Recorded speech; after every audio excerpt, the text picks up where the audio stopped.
జో గారి తండ్రి దానియేలు గారు ఆయన సాక్ష్యం చదువుతున్నప్పుడు కాలేజీ నుంచి కొడుకు ఇంటికి వస్తున్నాడని తల్లి పిండి వంటలు చేస్తుందంట. పాపం చావులో లేదంట. ఆయన వెళ్ళి కాలేజీకి పండక్కను వస్తున్నాడు అబ్బాయి అని పిండి వంటలు చేస్తుందంట. పాపం తన కోసం ఈ పిండి వంటలు చేసే పనిలో ఎక్కడో కాలు జారి పడి కాలు ఎముక రెండుగా విరిగిపోయిందంట. విరిగిపోయింది. భయంకరమైన బాధ. మంచం మీద బొబ్బో పెట్టారు. అదొక రకమైన బాధ. విరిగిపోతే పూర్తిగా ఎముక డివైడ్ అయిపోతాయి. తట్టుకోలేకపోతే అల్లాడిపోతా ఉందంట తల్లి. రియల్గా జరిగింది. ఈయన సంగతి తెలుసుకున్నాడు. అమ్మా, నువ్వు ఇంత హడావుడి చేయకపోతే ఏమైంది మరి నా కోసం? కాదయ్యా, రాక వస్తున్నావు, ఏదన్నా నీకు అంత తినబెడదామని నేను రెడీ చేస్తూ ఉన్నాను, ఇట్లా జరిగిందని బాధపడింది. తీసుకెళ్ళి ఎక్కడైనా ఆసుపత్రిలో ట్రీట్మెంట్ చేయించడానికి కూడా దగ్గరలో ఆసుపత్రులు లేవు. అప్పటి రోజుల్లో ఉన్న ప్రాంతం నుంచి ఆయన ఉన్న ప్రాంతం నుంచి పట్టణంలో ఆసుపత్రికి తీసుకెళ్ళాలంటే ఎడ్ల బండి మీద తీసుకెళ్ళాలా. అది అయ్యే పని కాదు. ఈ లోపు ఏమో బాధతో అల్లాడిపోతూ ఉంది. ఇక మరుసటి రోజు బండి కట్టుకొని ఇక పోయి ఎప్పటికో ఆడికి చేరి ట్రీట్మెంట్ ఇప్పించాలా. ఈయనేం చేశాడు తెలుసా? మోకాళ్ళు వేసి, అమ్మ నువ్వు మంచం మీద పండుకొని నేను ప్రార్థన చేస్తానని ఆ అమ్మ బెడ్ దగ్గర, తల్లి మంచం దగ్గర మోకాళ్ళుని మొర్రపెట్టడం మొదలుపెట్టాడు. విశ్వాసం కలిగిన వాళ్ళు ముసలోళ్ళ పాటల్ని, ప్రార్థనని, భక్తిని, సేవని ఎగతాళి చేస్తారు. ఇప్పుడు కొంతమంది పనికిమాలినోళ్ళు. వాళ్ళ పట్టుదల అందులో పావు భాగం కూడా ఇప్పుడున్న ట్రెండ్కి లేదు. అంతా స్పీడ్గా అయిపోవాలి. పైపైన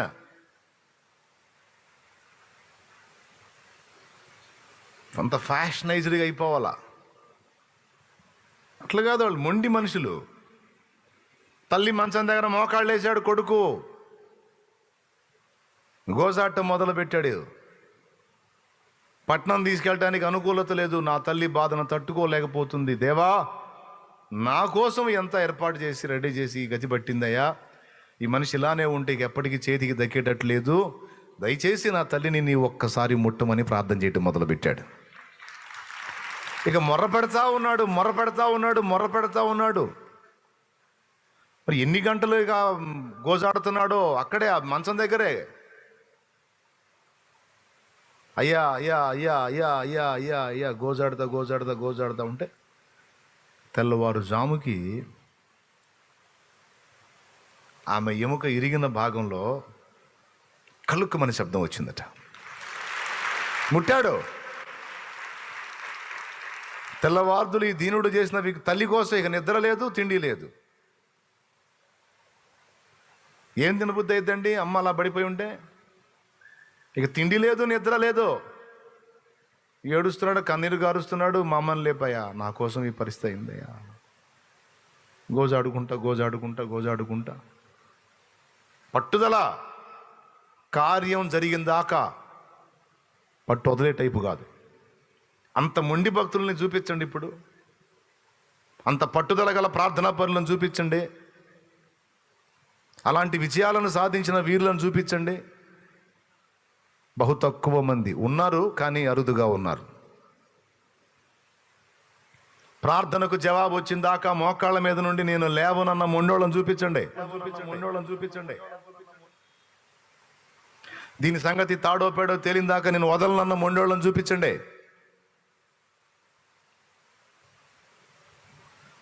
మీటింగ్ గ్రౌండ్ కోసం ప్లేస్ అడిగితే ఒక ఆయన నేను ఈయన అన్నాడు.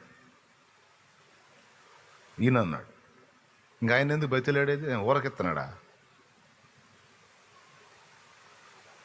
అక్కడ ఒక చెట్టు ఉంది. ఆ చెట్టు దగ్గర పోయి కూర్చున్నా. ఒక తీర్మానం చేసుకున్నా, ఇచ్చిందాక వదలనని. ఎవరిని? ఆయన్ని కాదు, ఆయన్ని.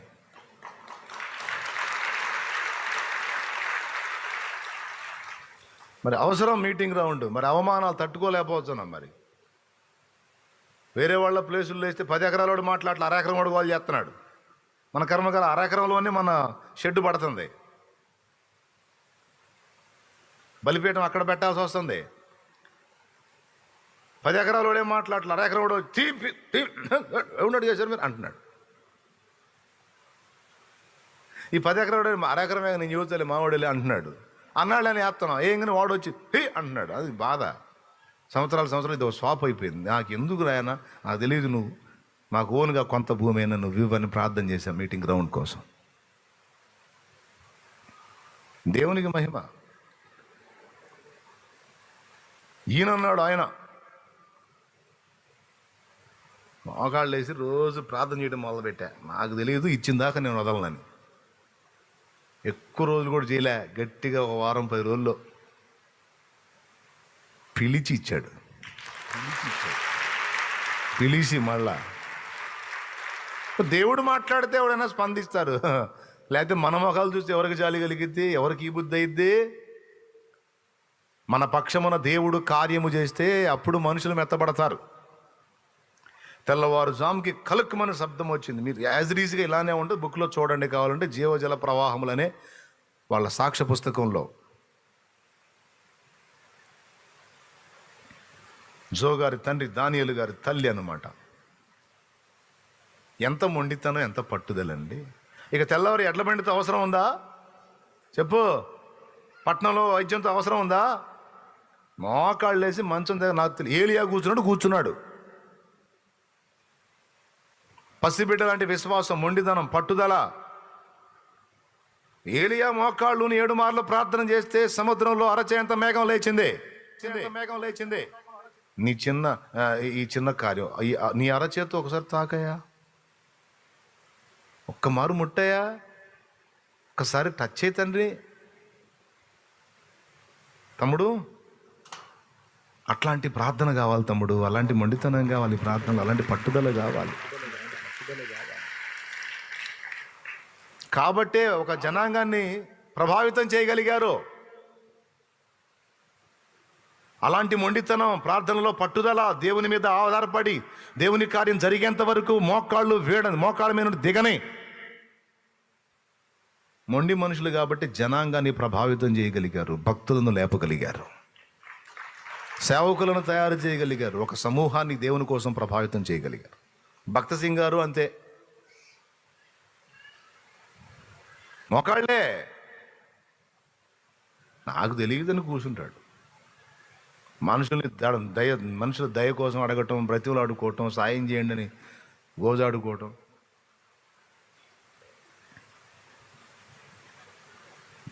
గుర్తింపు కోసం, మనుషుల గొప్ప కోసం, ఎచ్చుల కోసం ఇది చేసి ఎనాల కనపడాలి. ఎందుకు? దేవుడు చూడాలని చెయ్యి. నువ్వు ఎంత చేసినా నా దేవుడే చూడాలి.